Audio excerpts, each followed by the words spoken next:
During your days as a university student, do you have people around you that cohabited? And if you have, what was their experience like? Do they have good stories to tell about cohabitation? Or did it end in something good? That's my question. Praise God. Okay, first of all, I want to appreciate the host of this program. And I really want to thank God for her life, for birthing this vision. So, Minister Dami, I know she's not in the house, but I celebrate you, and I celebrate every other speaker, every volunteer, every worker, everyone seated here. Please celebrate yourself. To the question she asked. Now, when you asked the question, the reason why I was looking like that was like, when I was in university, by the grace of God, I made up my mind to get my life right, like right from my early days. So when I was in university, I knew that the people I surrounded myself with. We had the same purpose, we had the same vision. As a matter of fact, when I was in 100 level, because I went to university in Bano, as an 100 level student, I was counseling my roommates on their relationship matters. And my bunkmate was way older than I was. So I was counseling them because, I had, maybe because I exposed myself to resources, to books, to seminars. But then, so it was difficult for me to say, when you ask that, did I have people that were cohabiting around me? I had to think about my friends. No, I don't have any friends that had that ideology. But then I remember somebody, in my 100 level, who, when we just came as freshers, so let me call this sister a part-time. During the weekends, I knew that there were times when she would go and visit her boyfriend then. But of course, the story didn't end well.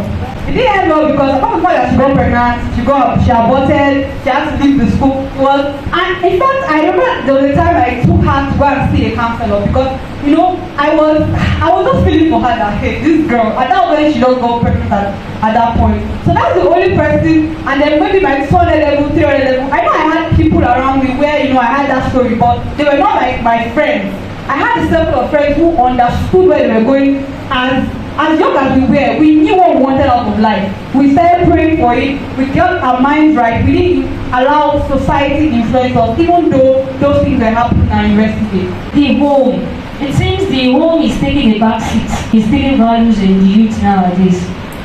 And this issue of cohabitation, I think the family is not doing enough to really sensitize or teach the product, that is the children, values. Now, I want to ask the question about the family, the home. What role is the family playing or the home system playing in this issue in this menace? So if the students that are cohabitating can say that, can recognize their home as a problem or what is leading to cohabitation, I began to wonder, so what exactly is the problem? I was just thinking within me, apart from Christian values now, apart from instilling, giving them godly training, is it that the parents are not playing their roles as parents in the sense of providing resources for these students or the children? Because as a parent, and that's why even as a young lady, as a young man, even in your courtship phase, you don't just think about marriage or photo shoots, you think about the childbearing phase. Are you actually prepared for the fact that you have children? No, people are not thinking about the fact that they are going to be parents later on. When you become a parent, you are responsible and accountable for that seed that comes from you. You can't hide the child. And I'm saying this because it starts from the foundation. You see, whenever we raise an individual to become, the first exposure that person has is whatever happens in that home.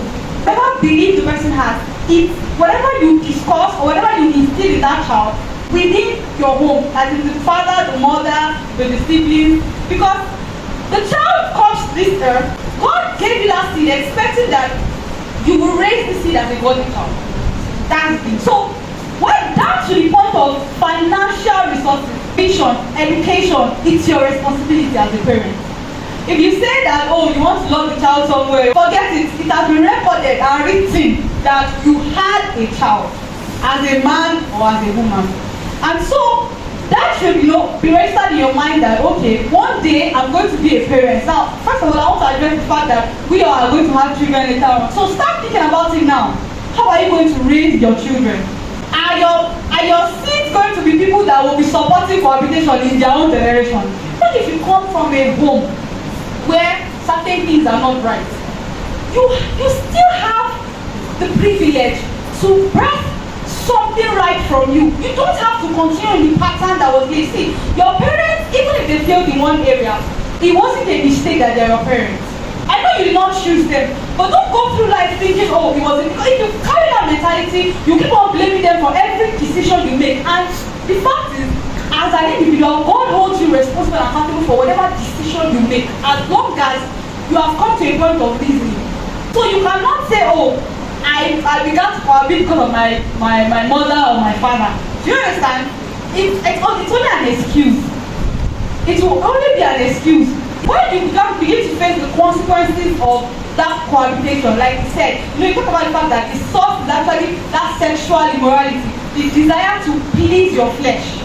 When you're going to be facing the consequences, with your parents facing, you discover that one person ends up bearing most of the consequences. Because a lot of times you have it, the ladies that maybe pack their notes and go and meet the guy. By the time everything, maybe at the end of the day, when we break up, it will be 50-50 in the line. One person ends up suffering more than the other person.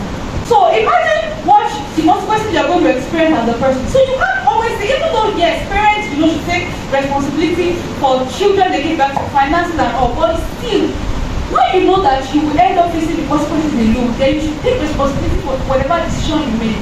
And as they have said, they have already addressed the matter, so I won't go back to the issue of the foundation.